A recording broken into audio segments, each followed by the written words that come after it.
का क्या करें? और मंदिर का लौटा कैसा होना चाहिए, पीतल का या तांबे का? कुछ लोग ये गलतियां कर देते हैं और बाद में पछताते हैं।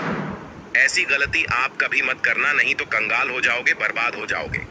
मंदिर में एक लोटा जल ऐसे कभी मत रखना।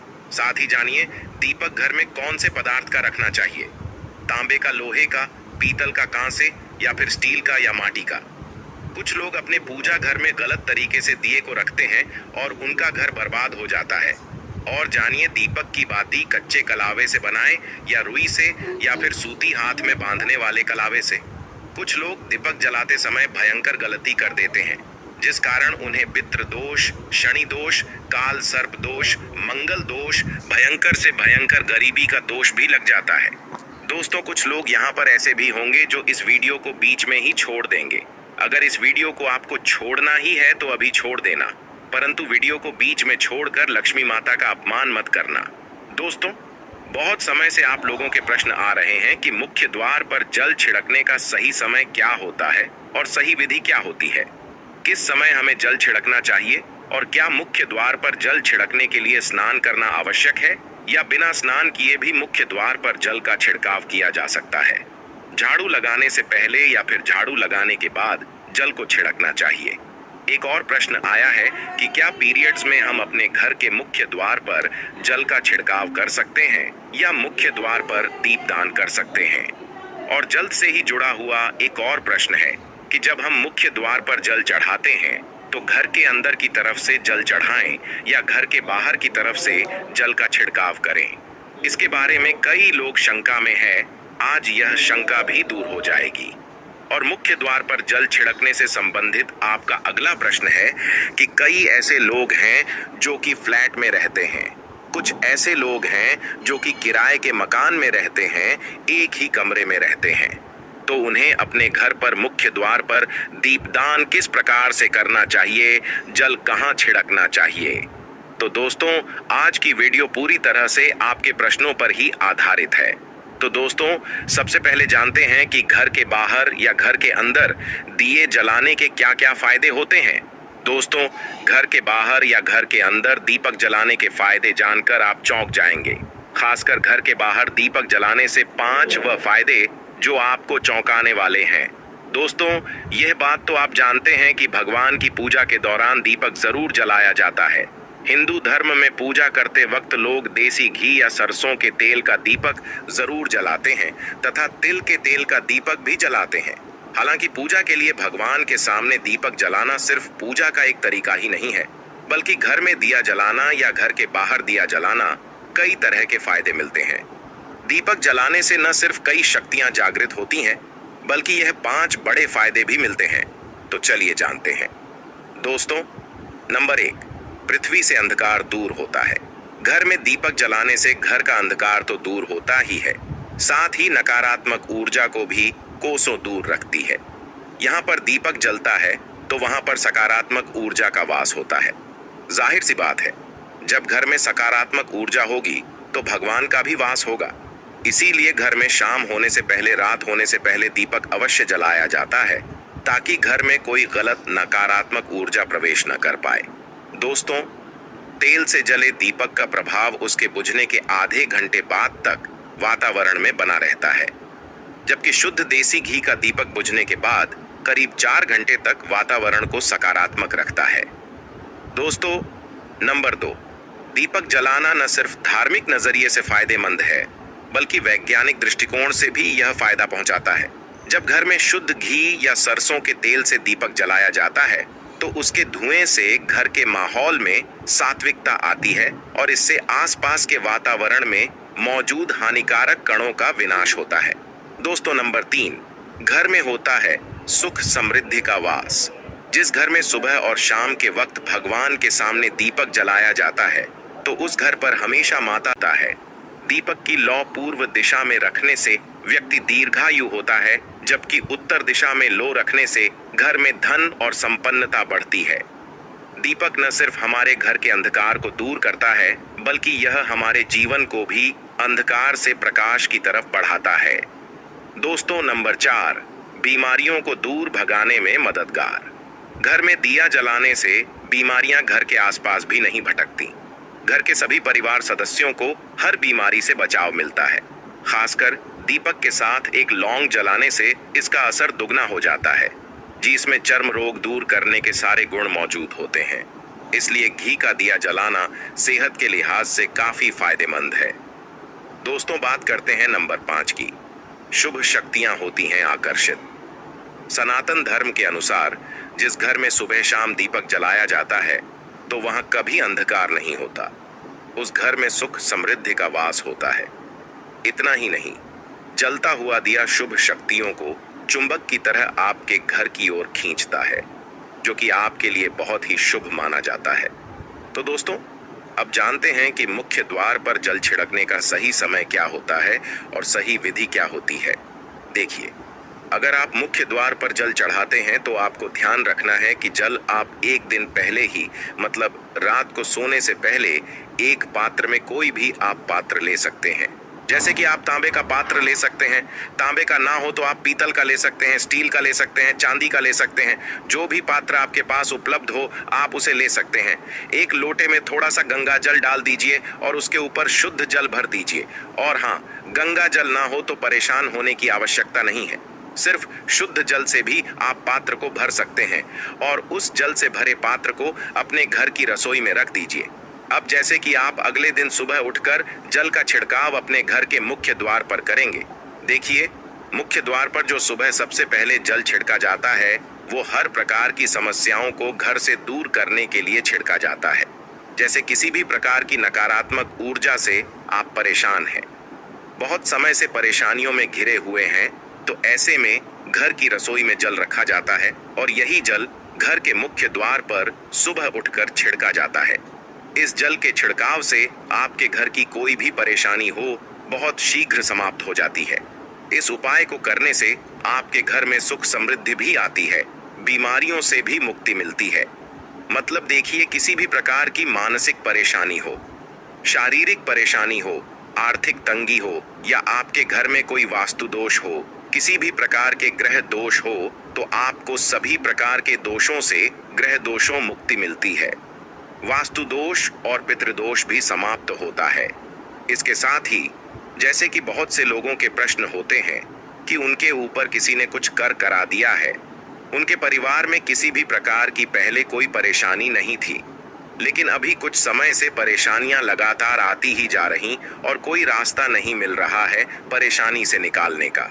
तो किसी के भी किए कराए तंत्र मंत्र का प्रभाव हो, किसी की बुरी नजर का प्रभाव हो, तो भी आपके इस उपाय से, मतलब इस एक लोटा जल से आपकी परेशानी कुछ ही दिनों में समाप्त हो जाती है। तो यह घर की सभी परेशानियों से मुक्ति पाने का रामबाण और सबसे सरल, सबसे आसान उपाय होता है, जो हमारे शास्त्रों में वर्णित है। तो आप अपने घर की रसोई में एक लोटा जल रखें, रात में भरकर और प्रातःकाल जल्दी उठकर उसे जल्द से अपने घर के मुख्य द्वार पर छिड़काव कीजिए। अब जैसे कि बहुत से लोगों के प्रश्न आते हैं कि यह जल हमें किस समय अपने घर के मुख्य द्वार पर छिड़कना चाहिए, तो देखिए, सुबह सूर्योदय होने से पहले इस जल का छिड़काव आपके घर के मुख्य द्वार पर हो जाना चाहिए। आप चाहे इसके बाद आप शुद्ध जल से, मतलब किसी भी दूसरे जल से अपने घर के मुख्य द्वार को धोते हैं तो कोई समस्या नहीं है, लेकिन इस जल का छिड़काव घर के मुख्य द्वार पर सूर्योदय होने से पहले हो जाना चाहिए।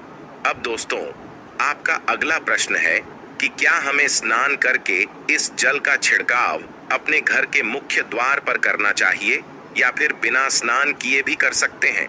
देखिए, यह जो हम जल चढ़ाते हैं, मतलब यह एक उपाय होता है, तो इसे हम स्नान करने के बाद नहीं करते हैं।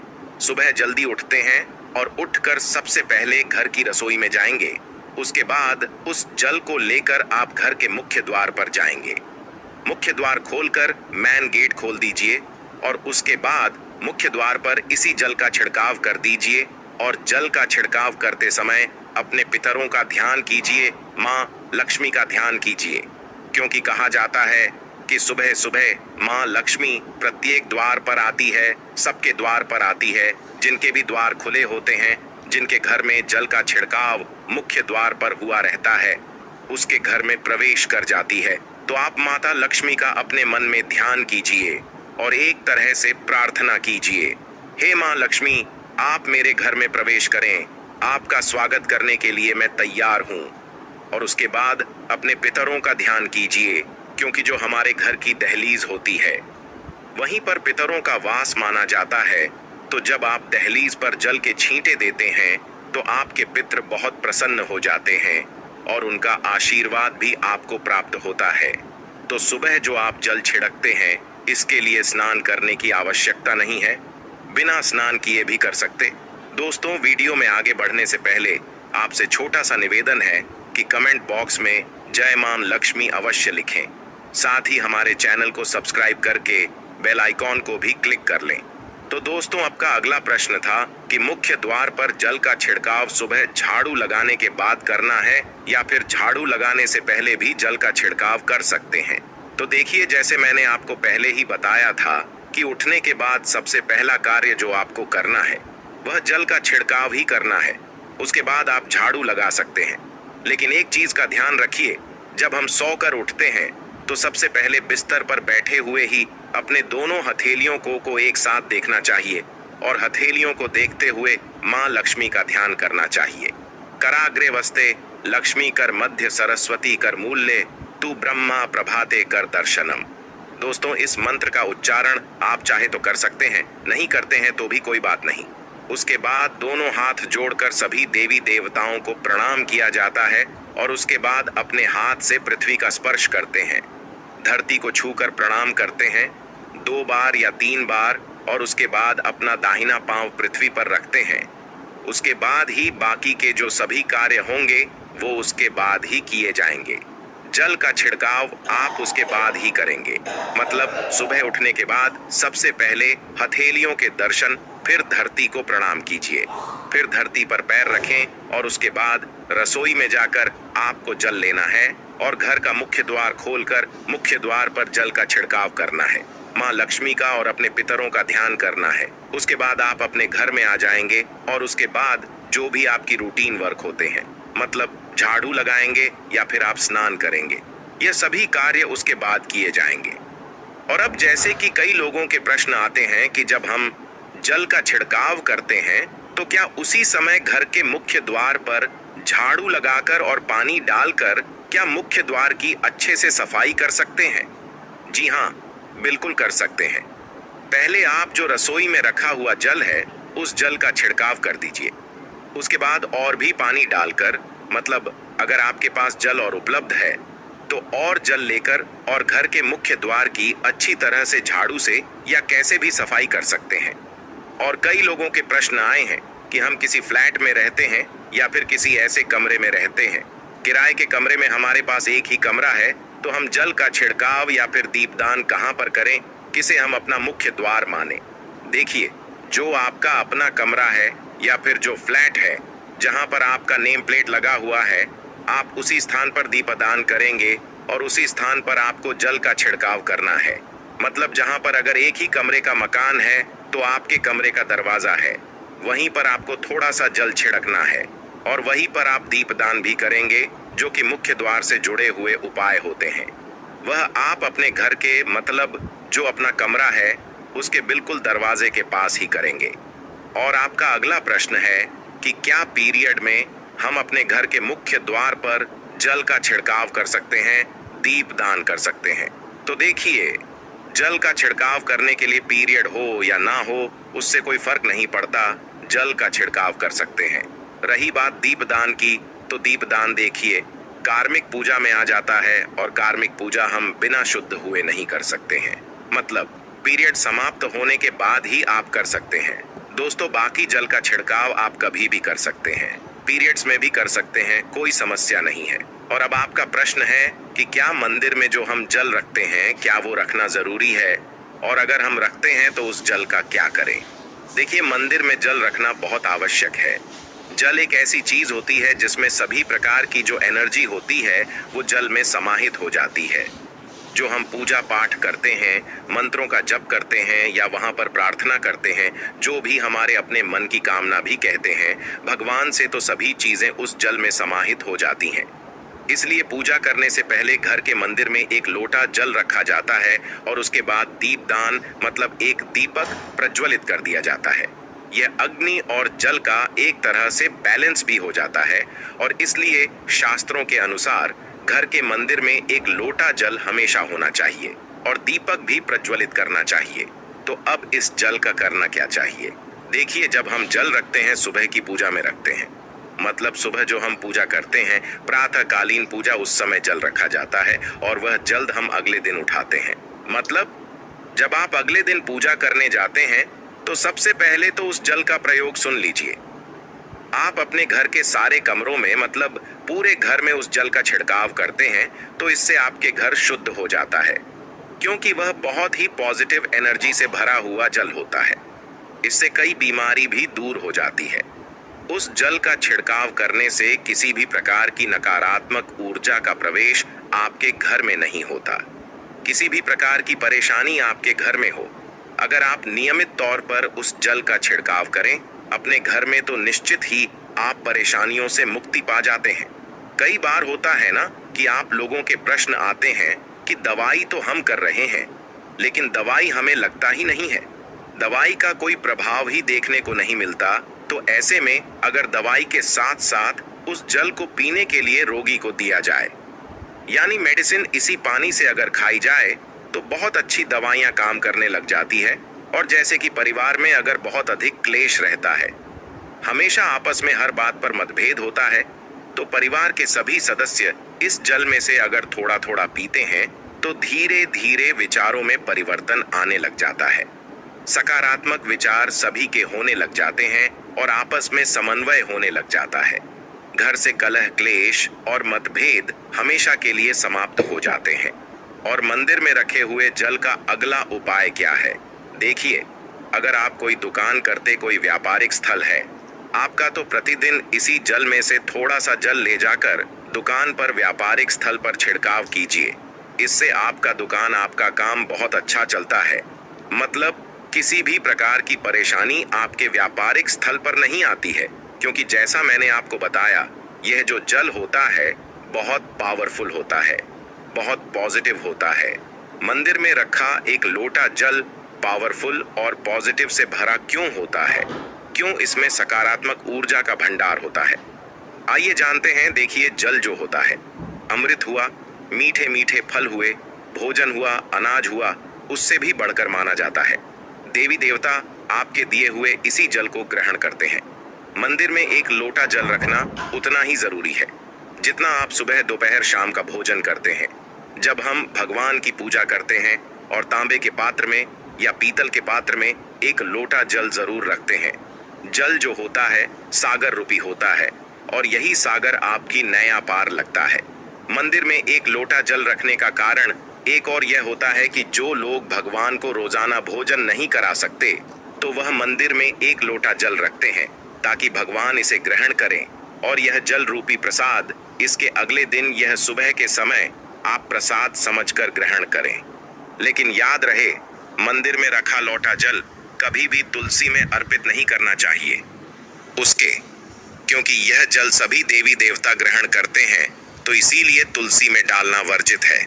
लेकिन हाँ, अगर आपके घर में लड्डू गोपाल है, राधा कृष्ण है और आप एक लोटा जल उनके लिए अर्पित करते हैं, तो आप अगले दिन यानी सुबह के समय वह जल तुलसी में चढ़ा सकते हैं।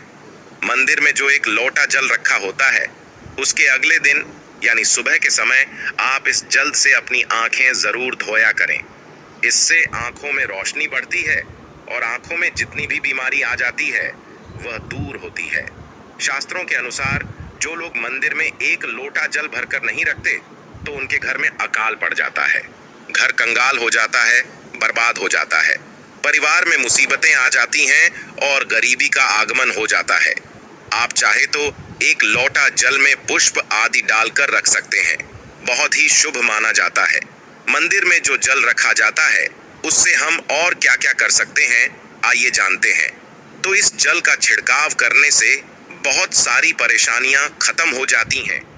जैसे अगर आपके दुकान पर किसी की नजर लगी है, बहुत से लोगों के प्रश्न आते हैं कि हमारे काम को किसी ने बांध दिया है, मतलब किसी की बुरी नजर ऐसी लग गई है कि पहले तो दुकान बहुत अच्छी चलती थी, अब नहीं चल रही है, तो आप इस उपाय को कर सकते हैं।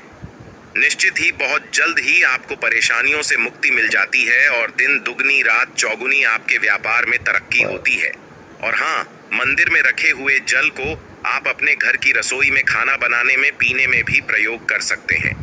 लेकिन खाना बनाने में प्रयोग तभी कीजिए जबकि आपके घर में बिल्कुल सात्विक भोजन बनता हो। मतलब लहसुन प्याज अगर आपके घर में बनता हो तो खाना बनाने में इस जल का प्रयोग नहीं किया जा सकता है।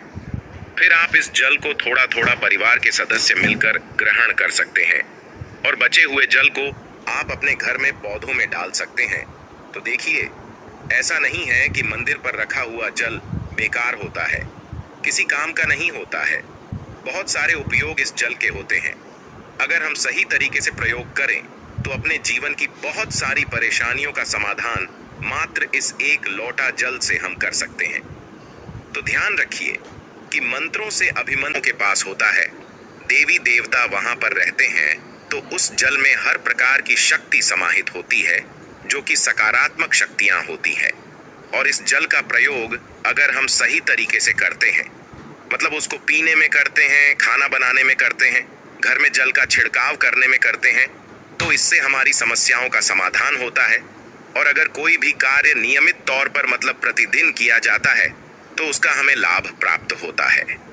कभी कभी करेंगे तो निश्चित ही आपको उतना लाभ दिखाई नहीं देगा, लेकिन अगर आप नियम बना लेंगे कि हर रोज उसी जल से घर में छिड़काव करना है, घर में प्रत्येक व्यक्ति को थोड़ा थोड़ा पीने के लिए देना है, बचे हुए जल को पौधों में डाल दीजिए, दुकान पर छिड़क दीजिए, अपने घर के व्यापारिक स्थल पर छिड़काव कीजिए, बच्चों की बुक्स, शीश में, अपने घर की तिजोरी में, हर जगह इस जल का छिड़काव कीजिए और नियमित तौर पर कीजिए। चमत्कार आपको निश्चित ही देखने को मिलेगा। इसी प्रकार से जो रसोई में रखा हुआ जल होता है, उसका छिलका आप अपने घर के मुख्य द्वार पर कीजिए, तो इसका भी आपको लाभ बहुत ही शीघ्र दिखाई देगा। लेकिन इसे अपने रूटीन में शामिल करना होगा, प्रतिदिन नियम से यह कार्य करना होगा, तभी आपको लाभ देखने को मिलेंगे। और हाँ, कई लोगों के प्रश्न आते हैं कि मंदिर पर जो रखा हुआ जल होता है, तो जब हम अगले दिन उठाते हैं तो उसमें कई बार कोई कीड़े मकोड़े पड़ जाते हैं। क्योंकि खुला होता है तो क्या हम उसे ढक सकते हैं? तो मैं आपको बताना चाहूंगा कि हाँ, बिल्कुल ढक कर रख सकते हैं। पूजा करने के बाद आप उस जल को किसी भी प्लेट से या कटोरी से ढक दीजिए। फिर जब आप अगले दिन उस जल को उठाएंगे तो बिल्कुल शुद्ध और साफ सुथरा जल आपको मिलेगा और जल का प्रयोग आप अपने किसी